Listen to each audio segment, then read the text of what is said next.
વરસાદનું વાતાવરણ છે, ચોમાસાની ભર સિઝન જામી છે, ત્યારે ઘરમાં જીવડાનો પણ ત્રાસ એટલો છે. સાથે સાથે વાતાવરણમાં બેક્ટેરિયા, વાયરસ, પેથોજેનિક જે હાનિકારક બેક્ટેરિયા છે એનો પણ ત્રાસ એટલો હોય છે, નરી આંખે દેખાતો નથી. અને ઘરની અંદર ભેજવાળા વાતાવરણને કારણે એક અલગ પ્રકારની દુર્ગંધ આવે છે. હવે એનું સમાધાન હજી મળ્યું નથી. આધુનિક વિજ્ઞાને એનું સમાધાન નથી શોધી આપ્યું, પણ આપણા ઋષિ મુનિઓએ હજારો વર્ષ પહેલા આનું સમાધાન આપ્યું છે, પણ આપણે ભૂલી ગયા છીએ.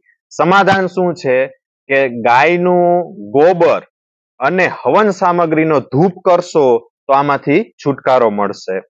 હવે હવન સામગ્રી બજારમાં ગાંધીની દુકાનમાંથી તમે ખરીદી શકો. જે ગોબર એટલે કે છાણા તમે તમારી આસપાસની ગૌશાળામાંથી ખરીદી શકો.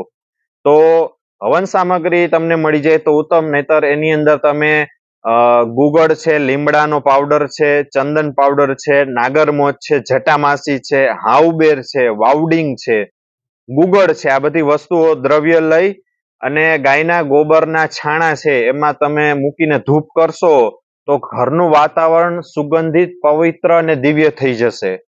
તમને જે હાનિકારક બેક્ટેરિયા નરી આંખે દેખાતા નથી, વાયરસ, એમાંથી મુક્તિ મળે છે. અને ખાસ અત્યારના સમયમાં, અત્યારે ચોમાસાની ઋતુમાં મચ્છરનો પ્રકોપ હોય તો મચ્છરના ચટકામાંથી પણ મુક્તિ મળશે. અને તમને એમ થાય કે આ બધું અમે ખરીદી શકે એમ નથી, તો તમારી આસપાસની જે ગૌશાળા છે, જે ધૂપબત્તીનું નિર્માણ કરે છે, હવન સામગ્રી વાળા જે ઉપલા છાણા એનું નિર્માણ કરે છે, તો એની પાસેથી ખરીદી અને કરી શકાય.